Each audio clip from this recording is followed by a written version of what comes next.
মধ্যপ্রাচ্য পরিস্থিতি পর্যবেক্ষণ করছে ঢাকা। বিশ্ববাজারে অস্থিরতা দেখা দিলেও আপাতত জ্বালানি তেলের দাম বাড়ানোর চিন্তা সরকারের নেই বলে জানিয়েছেন অর্থ উপদেষ্টা ডক্টর সালেউদ্দিন আহমেদ। দুপুরে সচিবালয়ে বৈঠক শেষে সাংবাদিকদের প্রশ্নের জবাবে এই কথা জানান তিনি। ইরান ও ইসরায়েলের মধ্যে যুদ্ধ বেশি দিন চললে শুধু জ্বালানি নয়, সারসহ অনেক কিছুর দামে প্রভাব পড়তে পারে বলেও জানান অর্থ উপদেষ্টা। তবে বাংলাদেশ যে জ্বালানি আমদানির জন্য অর্ডার করেছে সেগুলোতে প্রভাব পড়েনি বলেও জানান তিনি। এলএনজি আমদানির জন্য যে অনুমোদন দেয়া হয়েছে তা পুরনো দামই পাওয়া যাচ্ছে। যদি এলএনজির দাম বেড়ে যায় তাহলে সরকার তা বিবেচনা করবে। তিনি বলেন, আপাতত বাণিজ্যে কোনো প্রভাব পড়বে না।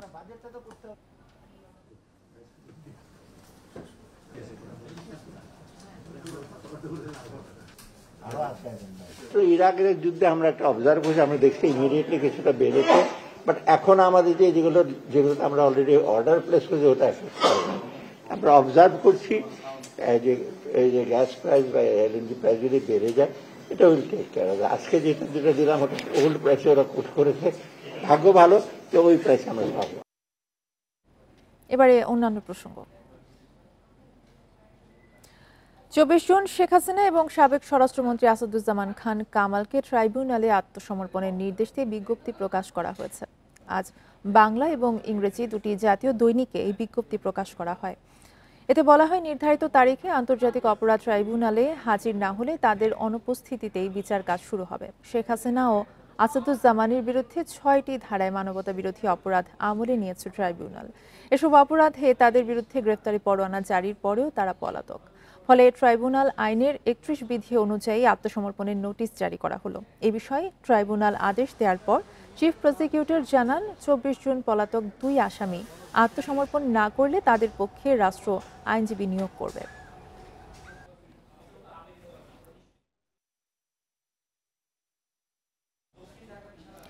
জুলাই অভ্যুত্থানে মানবতা বিরোধী অপরাধের বিচারের জন্য আন্তর্জাতিক অপরাধ ট্রাইব্যুনাল 2 এর আনুষ্ঠানিক কার্যক্রম শুরু হয়েছে। ন্যায় বিচার প্রতিষ্ঠায় কোনো হুমকি পরোয়া না করার কথা বলেছেন ট্রাইব্যুনাল 2 এর চেয়ারম্যান বিচারপতি নজরুল ইসলাম চৌধুরী। সকালে ট্রাইব্যুনাল 2 এর বিচারপতিদের সম্বর্ধনা শেষে এই কথা জানান চিফ প্রসিকিউটর তাজুল ইসলাম। এ সময় অ্যাটর্নি জেনারেল মোহাম্মদ আসাদুজ্জামান বলেন, ন্যায় বিচার প্রতিষ্ঠায় দৃঢ় প্রতিজ্ঞ তারা। বাংলাদেশে কেউ যেন দিনের ভোট রাতে করার চেষ্টা না করে, সেজন্য সব অপরাধীর বিচার নিশ্চিত করা প্রয়োজন।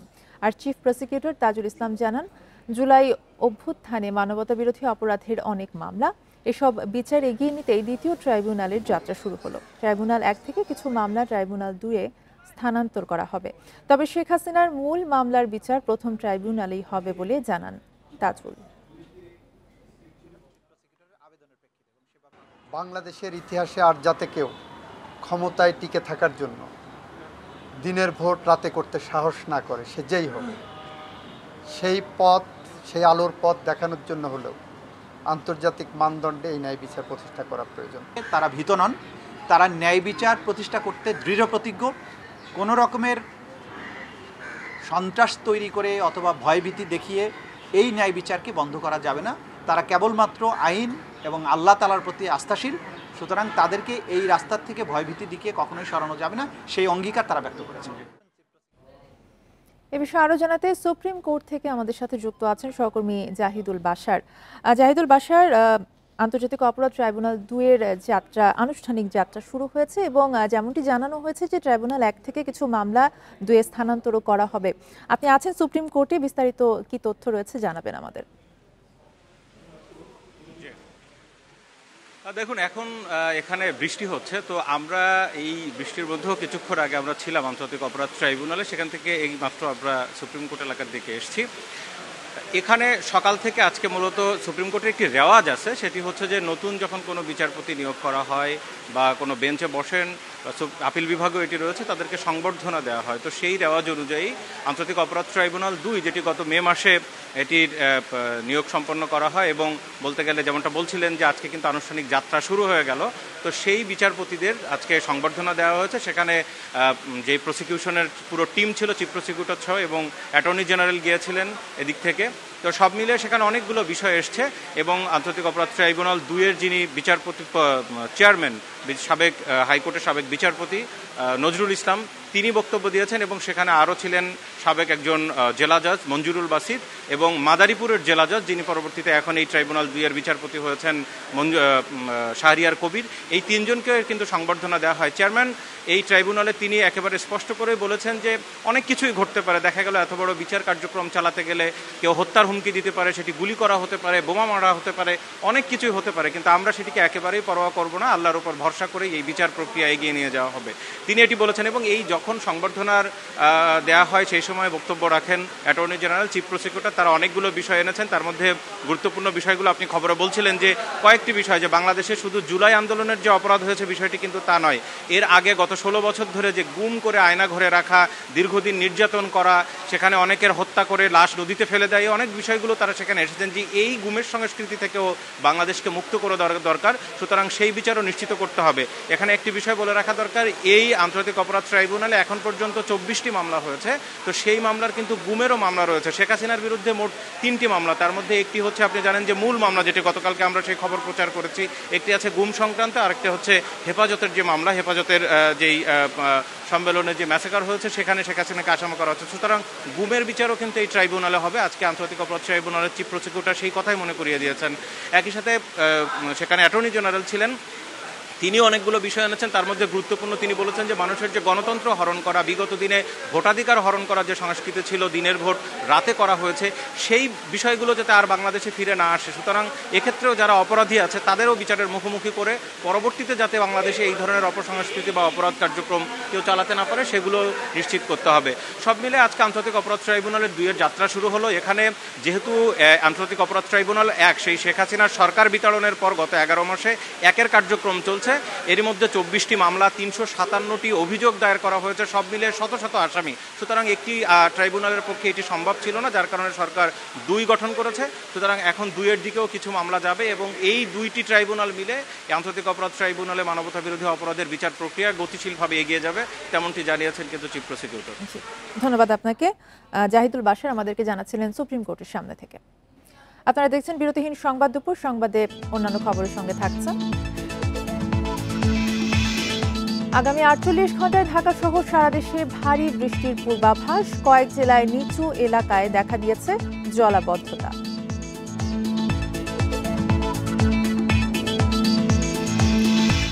চট্টগ্রামের সাংবাদিক পরিচয়ে গেস্ট হাউসে তল্লাশি চালানো হান্নান রহিম গ্রেপ্তার, চাঁদাবাজির অভিযোগে মামলা।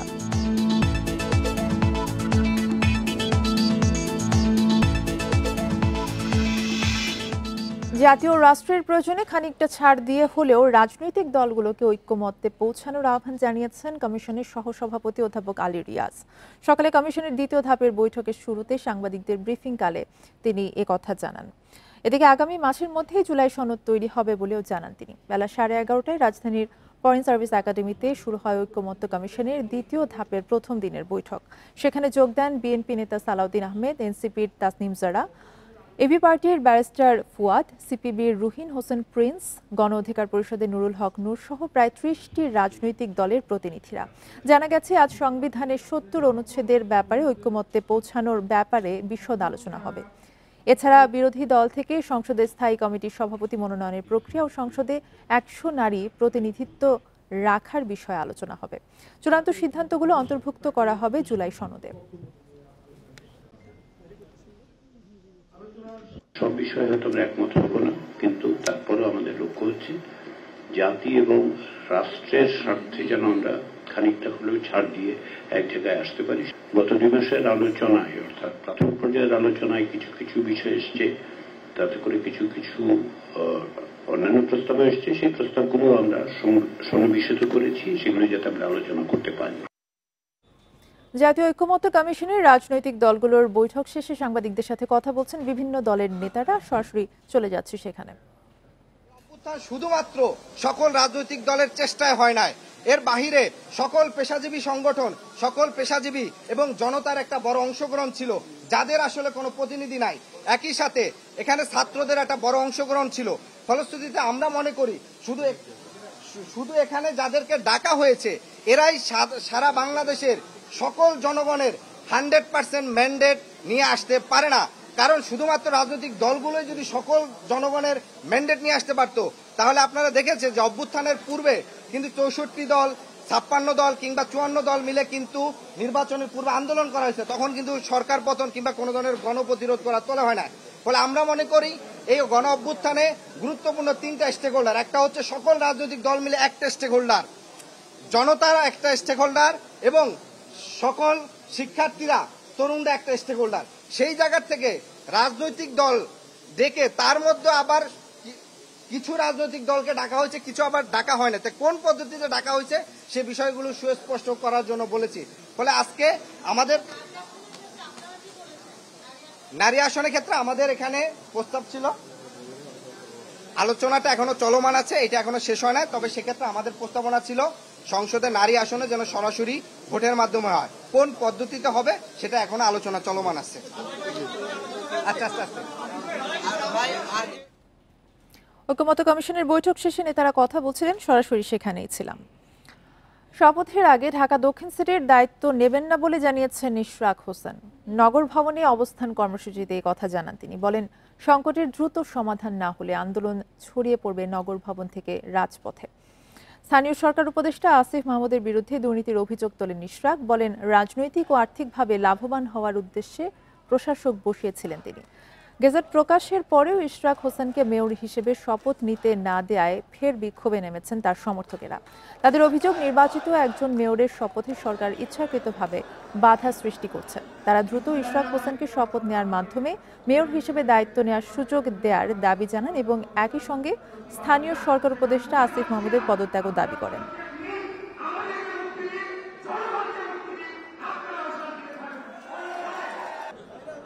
দুর্নীতি দমন কমিশনকে আহ্বান জানাতে চাই, আপনারা এখানে আসুন। এসে এখানে যতদিন এই আসিফ মাহমুদ সজীব ভুইয়া অফিস করেছে, কি কি দুর্নীতি করে গিয়েছে তার সমস্ত কিছু আপনারা তদন্ত করে তার বিরুদ্ধে প্রয়োজনীয় ব্যবস্থা নিন। আবারও নগর ভবনের গণ্ডি পার হয়ে রাজপথে অবস্থান করবে। আপনাদেরকে আমি আবারও বিনীতভাবে অনুরোধ জানাচ্ছি, যত দ্রুত সম্ভব আপনারা এটার সুরাহা করুন। বৃষ্টির কারণে বিভিন্ন জেলায় জলাবদ্ধতা দেখা দিয়েছে। অনেক সড়কে হাঁটু পর্যন্ত পানি জমেছে। পানি ঢুকেছে নিচু এলাকার বাড়ি ঘরেও। ফলে চরম ভোগান্তিতে পড়েছেন সাধারণ মানুষ। নগরবাসীর অভিযোগ, অপরিকল্পিত ড্রেনেজ ব্যবস্থার কারণে বৃষ্টি হলে ভোগান্তিতে পড়তে হয় তাদের। আষাঢ়ের প্রথম দিন থেকে বিভিন্ন জেলায় শুরু হয়েছে বৃষ্টি। টানা কয়েকদিন বেশিরভাগ জেলায় ভারী বৃষ্টির পূর্বাভাস দিয়েছে আবহাওয়া অফিস। সোমবার রাতে খুলনায় ভারী বৃষ্টি শুরু হয়। মঙ্গলবার সকালে বৃষ্টির তীব্রতা কমলেও গুড়ি গুড়ি বৃষ্টিতে ভোগান্তিতে সাধারণ মানুষ। খুলনা শহরে 24 ঘন্টায় 36 মিলিমিটার বৃষ্টিপাত রেকর্ড করা হয়। বৃষ্টির কারণে মহানগরীর রয়্যাল মোড়, দোলখোলা, তালতলা সহ নিচু অঞ্চলে দেখা দেয় জলাবদ্ধতা। অনেক জায়গায় হাঁটু পর্যন্ত পানি জমেছে। নিচু এলাকার বাড়িঘরের ভেতরেও পানি ঢুকে পড়েছে। স্থানীয়দের অভিযোগ, অপরিকল্পিত ড্রেনেজ ব্যবস্থার কারণে বারবার দুর্ভোগে পড়তে হয়। হলেই মনে করেন পানি কমর সমান পানি, আর বিশেষ করে এখান থেকে একটু ভিতরের দিকে যাইতে গেলে, যে দোলতলা বা বাগমারা এদিকে যাইতে গেলে তো মানে নিয়মিত দুর্ঘটনা ঘটছে। মূলত এই জায়গাটা একটু নিচু, কিছু কিছু জায়গা আছে খুলনা অঞ্চলে, যেমন রয়্যাল মোড়, পিটিআই মোড়, এগুলো একটু বৃষ্টি হলেই আপনার চলে যায়। টেন্ডার আহ্বান করা হয়েছে, এখন এটা হয়তো ইভালুয়েশন পর্যায়ে আছে। তো এটার কাজ যখন শেষ হবে আমার মনে হয় দ্রুত যে পানি নিষ্কাশন যে ব্যবস্থা, এটা করা সম্ভব। চট্টগ্রামে 24 ঘন্টায় 85 মিলিমিটার বৃষ্টিপাত রেকর্ড করা হয়েছে। শুধু মঙ্গলবার সকাল 6টা থেকে 3 ঘন্টায় বৃষ্টি হয়েছে 64 মিলিমিটার। টানা বর্ষণে আগ্রাবাদ, বাকুলিয়া, পাঁচলাইশ এলাকায় তৈরি হয় সাময়িক জলজট। সকালবেলায় হঠাৎ করে বৃষ্টি পড়তেছে এবং আমরা দোকানপাট খুলতে পারতেছি না, গাড়ি ঘোড়া চলতে পারতেছে না, মোড়ে মোড়ে পানি জমে থাকা, এগুলোর কারণে ভোগান্তি সৃষ্টি হচ্ছে আর কি। দক্ষিণাঞ্চলে মৌসুমি বায়ু সক্রিয় এবং উত্তর বঙ্গোপসাগরে হালকা সক্রিয় অবস্থায় রয়েছে। এর প্রভাবে পটুয়াখালীর বিভিন্ন স্থানেও থেমে থেমে মাঝারি থেকে ভারী বৃষ্টি হয়েছে।